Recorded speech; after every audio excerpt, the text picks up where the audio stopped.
Are you telling me that it's 8:25? Precisely. Damn. I'm late for school.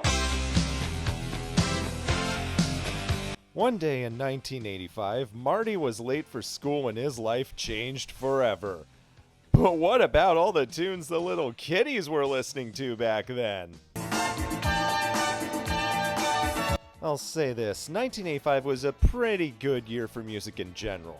That said, I'm surprised at how little I really had to reach. Hell, all I really had to do was look around the bottom of the list, because if there's one thing the 80s has in spades, it's pure kitsch. Yeah, this is gonna be heavy. The 10 worst charting hits from October 1985.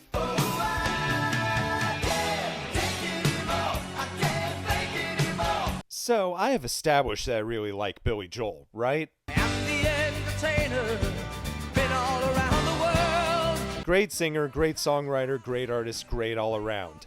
He played at Camden Yards a few months ago, and if I hadn't had to get up early as fuck to get to work the next day, I would have gladly gone. Yeah, he could do no wrong. Except this very wrong thing. You're having a hard time and lately you don't feel so good. Let's stop and think about how tasteless this is. You got this kid climbing up onto a bridge because he's about to suicide himself. He's in a dark place right now, and here comes this doofus dressed in all black dancing around and joyfully smiling at him. You're only human, allowed to make your share of mistakes. Yeah, you're only human. Eh? Oh, and then he goes all Clarence on the kid and then shows him what life would be like if he did jump. There's a crying and funeral and everything. I mean, this isn't a bad video, but that song just sounds way too cheerful.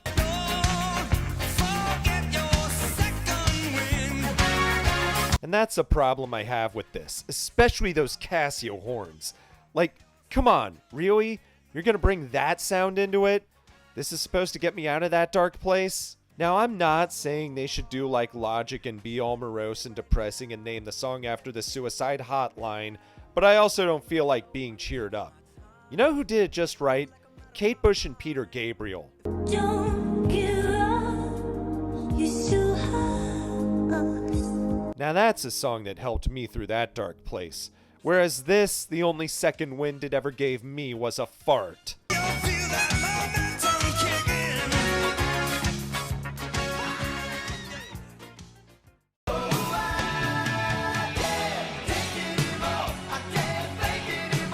There's an old adage that goes like this: nobody's perfect.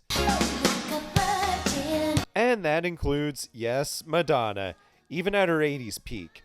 Yeah, she gave us gems like A Virgin and A Prayer, but nobody bats 1,000. Every legendary artist has at least one Dress You Up.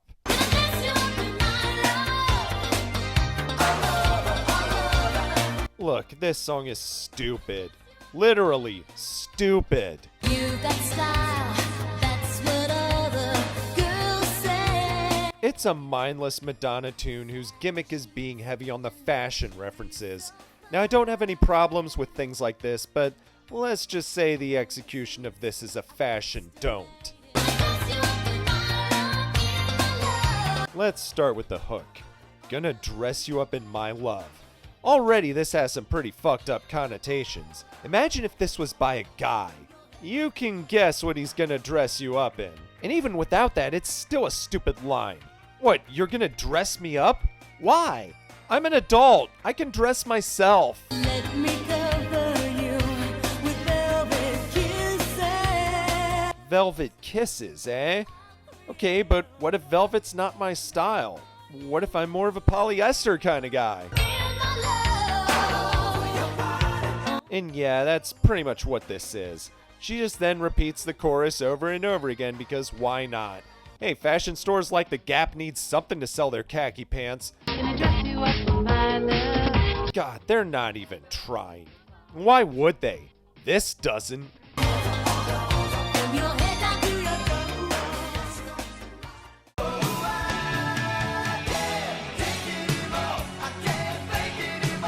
I'm gonna say one thing here.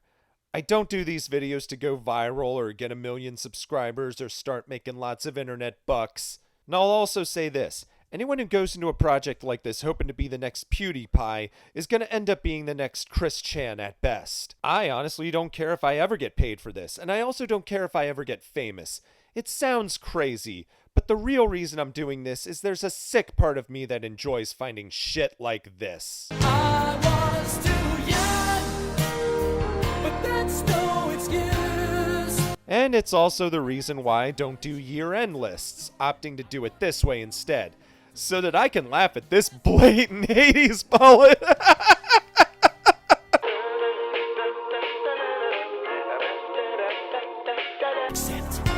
love that girl so much. Okay, I'm not gonna waste your time laughing at the mullet. Well, here's what we got. A song that sounds distressingly similar to the crap Chicago gave us in the 80s. And Chicago didn't chart that week, so you might consider this their slot. Is there a way that you can turn back the hands? Now, he doesn't sound as irritating as Cetera, but that fucking mullet!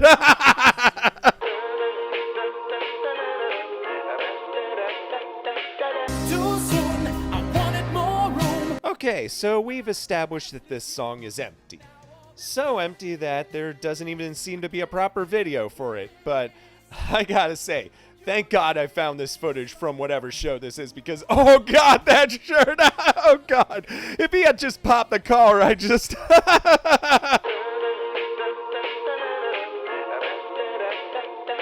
Wait, hold up, I found this other footage, and oh my god, that jacket he's wearing! Let's just move on before I break my channel.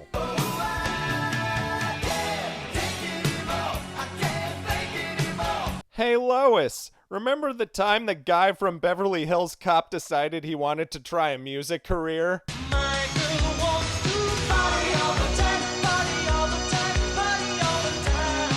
Yeah, that one. We all agree that was bad, right? Okay, think back to 1985. By that year, he had made a name for himself as a hilarious and often controversial comedian, and decided he wanted to be a success in the music industry as well. I mean, this kind of thing wasn't exactly uncommon, but when you think of Eddie Murphy doing music, you might be thinking he'd do some comedy songs, or buckwheat, or even singing about AIDS and butt stuff. I mean, he has a song called Boogie in Your Butt. Say, put a TV in your butt. Say, put me in your butt. That's the single greatest thing he's ever done, by the way. But we get none of that here.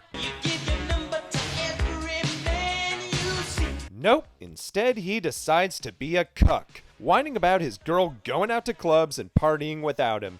And it's just sad. Like, dude, if she's gonna go out and party and dance with other guys all the time, then why keep her?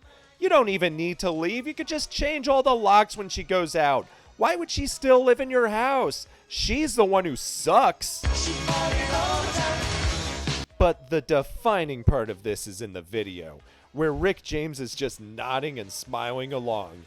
Yeah, he's giving this the Rick James stamp of approval. I'm not saying cocaine's a hell of a drug, but yeah, it is. I will say this, though. As bad as this is, at least it's not that song he did with Michael Jackson. God damn. I'm not saying pixie sticks are a hell of a drug, but yeah, they are. That song's called What's Up With You, by the way.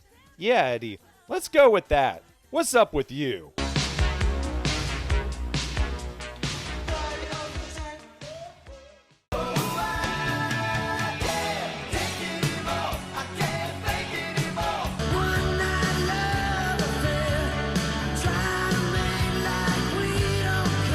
And if you look out to your right, you will see that we have the required Bryan Adams slot.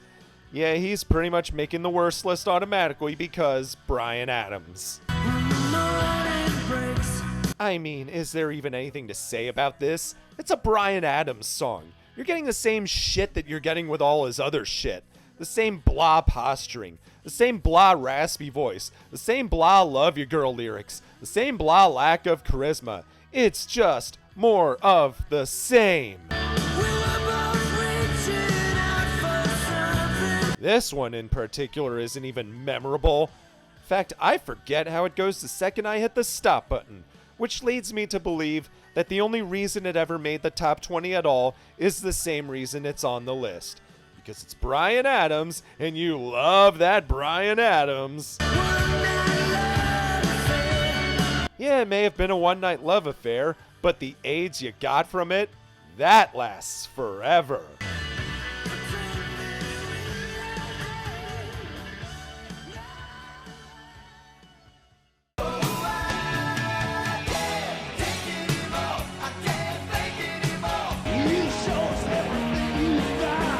Let's be real here. There's literally a total of one reason anyone is a fan of Kiss.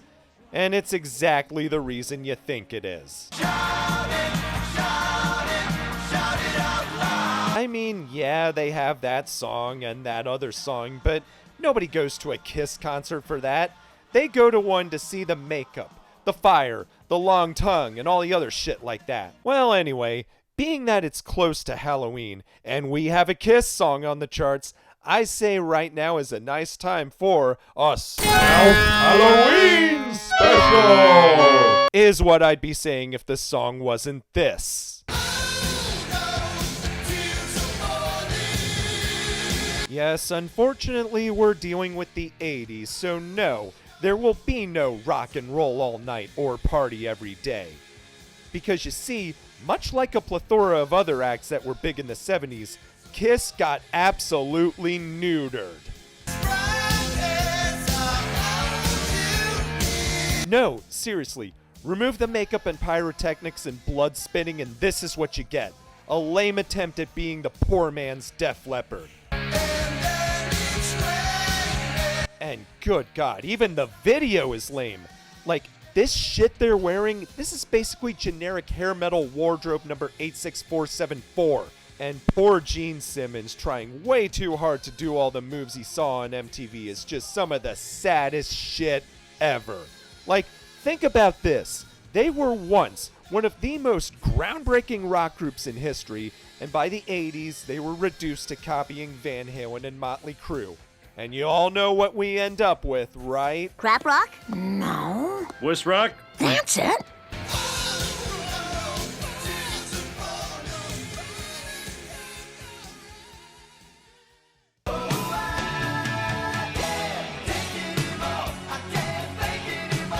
I am a fan of Behind the Music. I used to watch that shit every time it came on VH1. It's how I got a taste for failure. And dear viewer, we got a nice feast over here. I see a future without rock and roll music. 1983, bad year for Styx. They had a smash hit with Mr. Roboto, but the album and its supporting tour were both miserable failures. Nobody wanted to deal with any of this stage show bullshit. Nobody, including the other members of Styx. Damn it! Damn it! Guitarist Tommy Shaw least of all. He was literally phoning it in at this point because he wanted no part of this bullshit at all. He came here to rock everyone's faces off with bitchin' guitar solos and shit, and now he's like, But Gilroy, what about the young people of America? That was more than enough reason for him to rage quit the band, which he had done shortly after. And now here he is, on his own and on the charts. So let's see what face-melting hard rock he's gonna grace us with now. There's a message I'm receiving.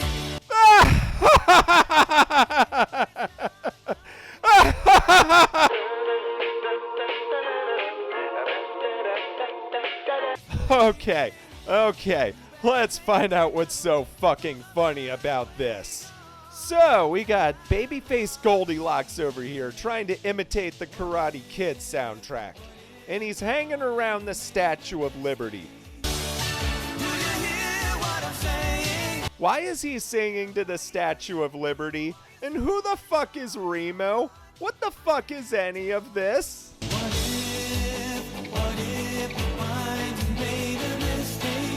Well, in my research, I found that yes, there really is a Remo, and that this is the theme to Remo Williams, The Adventure Begins, a movie where the main character is literally hanging around the Statue of Liberty as it's being restored. I haven't seen it, I haven't heard of it until now, and judging from what I've watched of it, this looks like some MST3K fodder. Which is only fitting because this song is definitely Beavis and Butthead fodder. And as a wise man once said, change it.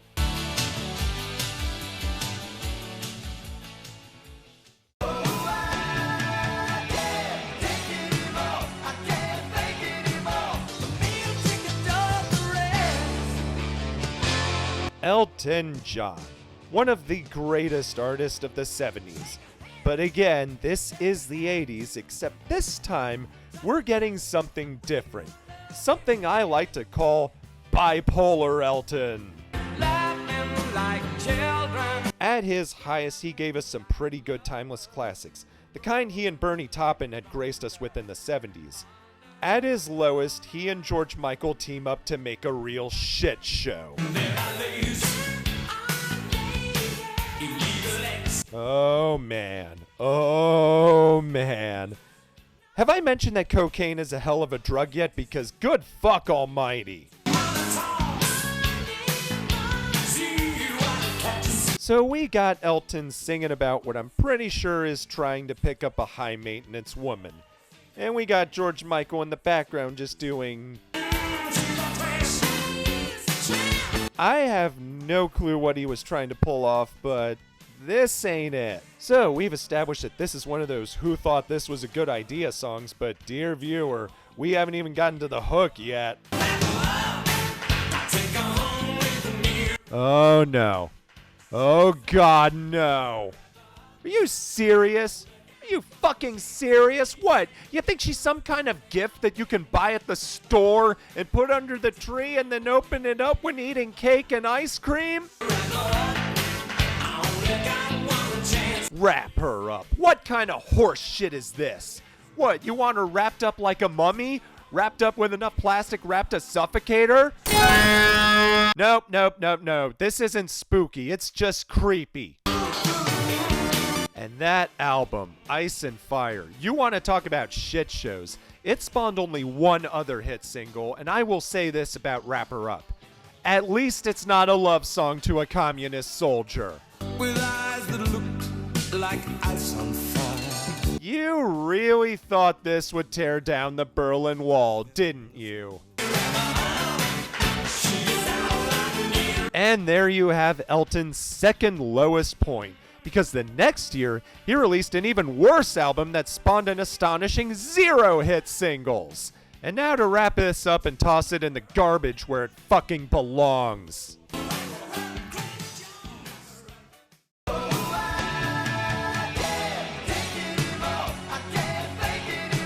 Do you like Phil Collins? I've been a fan of Genesis since Duke. I'm not saying the rest. You should know how it goes by now. Sabrina, don't just stare at it, eat it. Here, though, we're going to talk about Phil's solo career, which was at its peak in 1985. No Jacket Required sold a fuck ton of copies, and he was living it up on MTV alongside Wham and Mr. Mister. It was then that he teamed up with some lady for one of those You Hang Up First songs. You mean the world to me. That's a term I use for those really slow love ballad duets that were a thing in the 80s. But they can be about other things too, like breaking up. Because you see, they're still saying you hang up first, except it's because they both just have to have the last word. And it tends to be every bit as bad as the other kind. You call me from the room in your hotel. Let's go over the checklist. Slow ballad? Check. Duet between a male and female singer? Check. Is this from a movie? Doesn't matter. It does matter. Check. Specifically White Nights, a movie that also gave us this. Say you, say me. Which also sucks. So yeah, this has all the makings of a typical You Hang Up First song. But there's one line that puts this over the top. One little line that gets this right into the red section. You have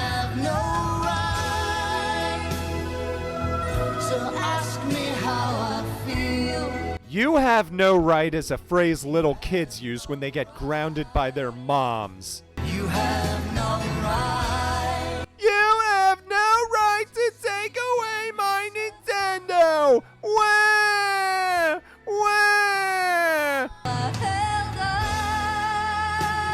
This song is bullshit. Yeah, I get that you're annoyed that they're telling you about their new love and they're also telling you they miss you. But last I checked, it's a free country. They have a right to ask you how you feel, and you have a right to hang up on them and live your damn separate life. What's that you say? You still haven't suffered enough? Well, here you go. Have some bonus suffering. Ah, yes, the Taylor Swift of the 80s. I can't say for sure, but I think whatever she's trying to do here, Taylor got right with style. You are my lady. Boy, this generic 80s adult contemporary song sure does exist. Girls are more fun. Ray Parker Jr. is really underrated. Look past the Ghostbusters theme and he's actually got a decent body of work, even going back to his group Radio. But this is just tacky as fuck. It's a stupid song about how he enjoys having fun with girls with a really stupid video. Can I just say he just does not pull off drag very well? Also, this part. I could tell the way she moved it. What was on her mind? Sir, I'm gonna have to ask you to leave this LA Fitness. Sometimes one-hit wonders are one-hit wonders for a reason. In this case, I think the reason is obvious. You're white people from England. Stop that. Song's alright, but holy green screen abuse, Batman. If you've ever wondered what even were the 80s, look at this video. The generic random backgrounds, the special defects. Yeah, check it out. It's just like they're walking on water and immune to wipeouts. They must be a bunch of super Jesuses. Oh, and that 80s fashion. Oh, and of course, we gotta have the band in the background just going along with all of this. I knew cocaine was a hell of a drug, but god damn. No, dude, come on. Don't try to be Kenny Loggins. We barely have enough room for him. Just fade into obscurity and get it over with already. This is also going on the honorable mentions for the best list, by the way.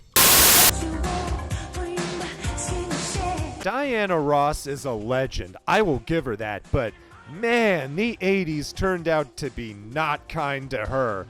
This song is I Want Muscles level tacky. That said, I do have to give props to the video because, oh boy.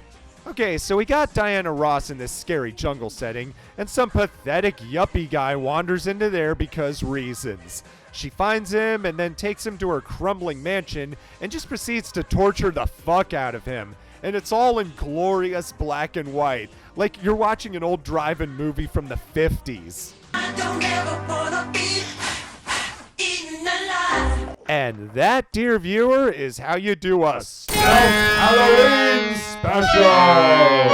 But what could possibly be more frighteningly bad than this? Well, let's find out.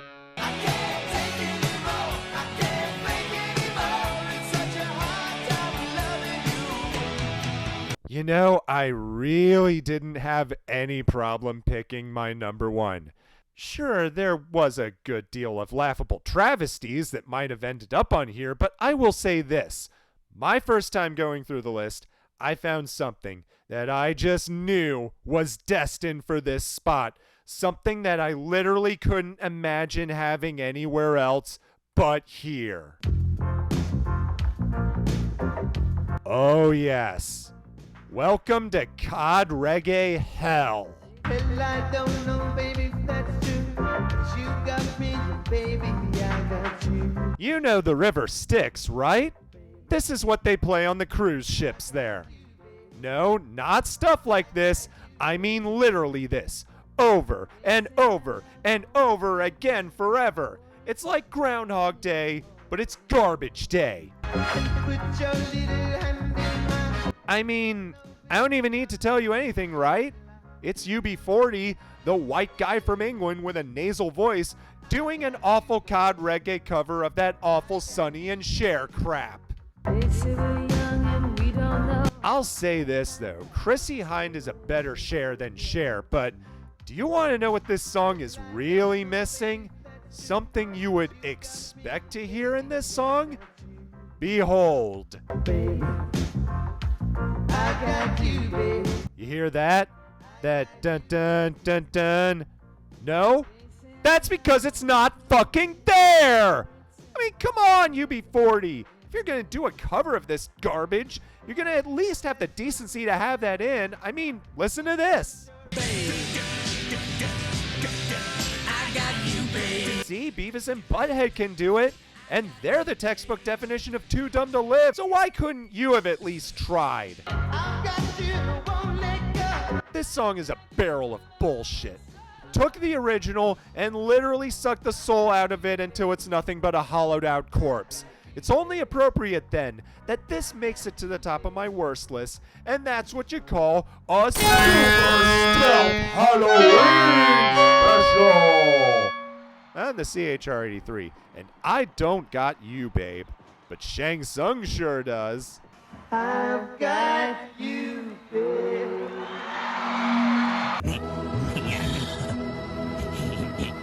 Well, I'm glad that's over. Now it's over.